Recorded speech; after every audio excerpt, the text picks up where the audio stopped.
duduk nak.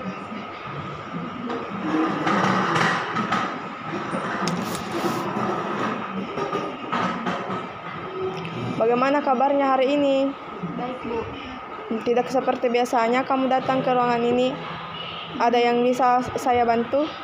Begini, Bu. Terus terang saja ada sesuatu yang mau saya bicarakan dengan Ibu. Itulah saya datang kemari menemui Ibu. Bicaralah nak, siap. Bicaralah nak, Ibu siap mendengarkan. Tidak perlu merasa takut untuk menceritakan permasalahan yang kamu alami. Ya, Bu, jadi begini. Saya ada masalah dengan orang tua saya, Bu. Terus? Sebenarnya saya masuk ke sekolah ini bukan karena keinginan saya, Bu. Terus? Itu sungguh bukan keinginan saya untuk masuk ke sekolah ini. Sebenarnya awalnya saya memasuki SMK karena saya ingin mengambil perkantoran, Bu. Saya lebih suka perkantoran. Saya lebih suka jurusan perkantoran karena memiliki banyak praktek.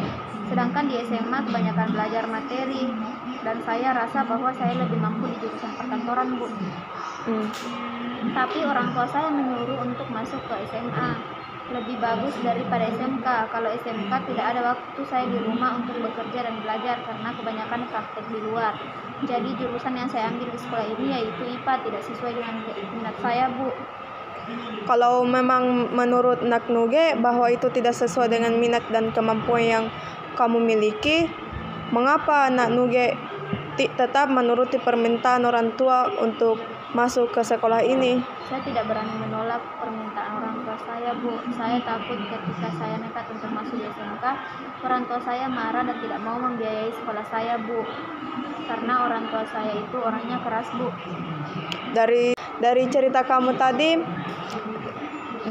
kamu tadi rasanya kamu jengkel dengan diri kamu sendiri karena kamu tidak memberanikan diri untuk masuk ke SMK. Iya, Bu. Bagaimana saya tidak jengkel kalau saya harus menuntut ilmu di sebuah sekolah yang jurusannya saya tidak minati. Otomatis nantinya saya akan lebih cepat bosan dalam belajar di sekolah, Bu. Jika Ibu mengalami hal yang sama dengan Nak Nuge, Ibu juga merasa hal yang sama seperti yang kamu rasakan saat ini. Lalu, apa yang Nak Nuge bisa lakukan selanjutnya?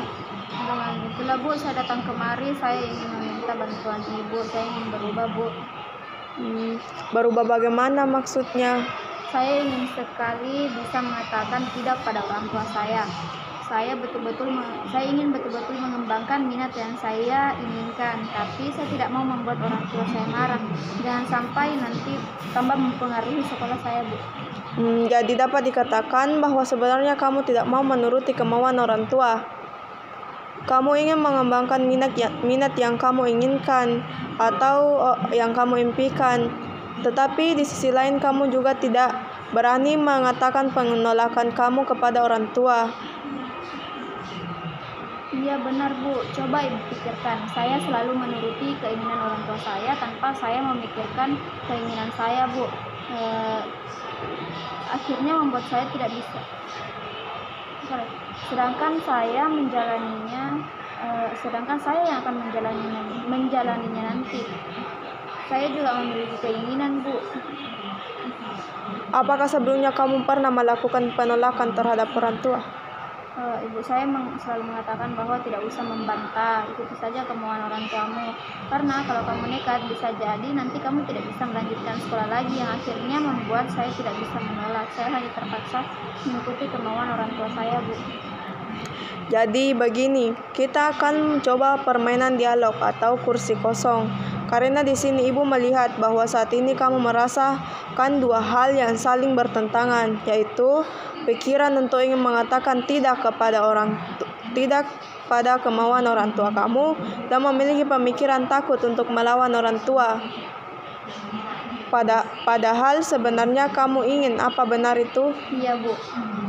Nah, yang ingin kamu lakukan sekarang adalah katakan apa yang sebenarnya ada di pikiran kamu saat ini sehubung dengan pertentangan tersebut. Anggap saja bahwa pikiran kamu yang menyuruh untuk melawan adalah posisi underdog kamu, sedangkan pikiran yang menyuruh kamu mengikuti kemauan orang tua kamu adalah posisi top dog.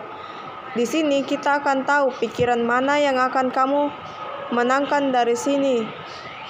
Pula kita akan mengambil tindakan ke depannya. Bagaimana? Apakah sudah mengerti? Iya, saya mengerti, Bu. Ya.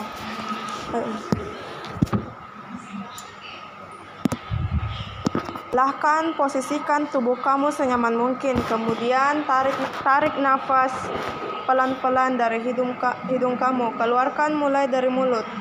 Lakukan berkali-kali sampai kamu rileks.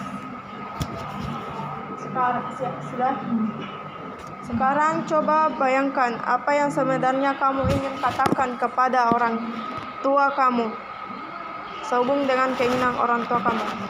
Saya ingin mengatakan tidak sama orang tua saya, tetapi rasanya itu tidak mungkin. Kata siapa tidak mungkin? Mana mungkin saya berani melawan orang tua saya, apalagi orang tua saya selalu mengingatkan agar jangan melawan. Dengan saya mengikuti apa yang orang tua saya inginkan, berarti saya berbakti kepada orang tua saya. Karena orang tua saya selalu mengatakan bahwa jangan pernah melawan, lebih baik diam daripada melawan. Iya, memang benar. Tetapi apakah dengan menuruti semua keinginan orang tua bisa dikatakan berbakti? Ia mungkin tidak apa-apa kalau saya melawan sekali saja untuk memberitahukan kepada mereka tentang keinginan saya yang sebenarnya. Kalau seandainya tidak dibiayai, kan saya bisa mengurus beasiswa atau berusaha untuk mandiri mencari biaya sekolah saya sendiri. Masa saya terus-terusan merasa takut? Saya harus melakukan sebuah perubahan. Jangan sampai orang tua saya terus-menerus seperti ini. Kalau begini terus, kapan saya bisa maju? Cukup untuk sementara, anak Nuge. Dari sini kita bisa tahu bahwa sebenarnya kamu percaya diri kamu dan kamu mengatakan bahwa kamu bisa dan dapat diambil kesimpulan bahwa kamu harus benar-benar melawan kemauan orang tua kamu. Betul, Bu, tapi saya tidak tahu bagaimana saya harus mengungkapkan ini semua. Di sini kita akan melakukan teknik empty chair atau kursi kosong. Yang kedua, silahkan mempersiapkan diri kamu. Posisikan badan kamu senyaman mungkin. Tarik nafas pelan-pelan melalui hidung dan dikeluarkan secara perlahan melalui mulut. Lakukan berulang-ulang sampai benar-benar merasa rileks. Bayangkan di kursi ini ada bapak kamu dan kamu mengatakan apa yang sebenarnya ingin dikatakan orang tua kamu. Coba diceritakan kembali apa yang kamu bisa bayangkan. Anggap di sini ada orang tua kamu duduk depanmu. Salah ya, Bu. Nuge minta maaf sebelumnya. Sebenarnya saya tidak mau menolak apa yang Ibu inginkan dari saya, tapi saya juga tidak bisa memaksakan diri untuk di SMA. Saya lebih senang jika saya di SMK karena di sana saya bisa langsung mempraktekkan, bukan hanya mempelajari teori. Percuma juga saya masuk di sekolah tersebut jika saya tidak memiliki minat. Saya hanya akan menghabiskan uang ibu dan bapak untuk biaya sekolah saya. Coba bayangkan bagaimana tanggapan orang tua kamu setelah kamu mengatakan ini.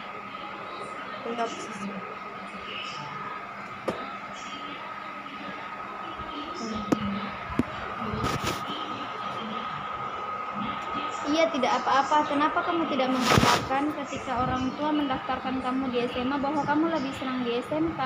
Jika itu yang memang betul-betul kamu mau, silahkan kamu bisa pindah sekolah orang tua.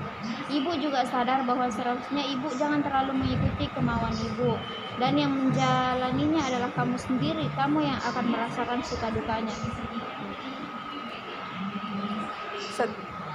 Setelah kita melakukan teknik ini, di mana kamu akan menyampaikan hal ini atau memberi penjelasan kepada orang tua kamu?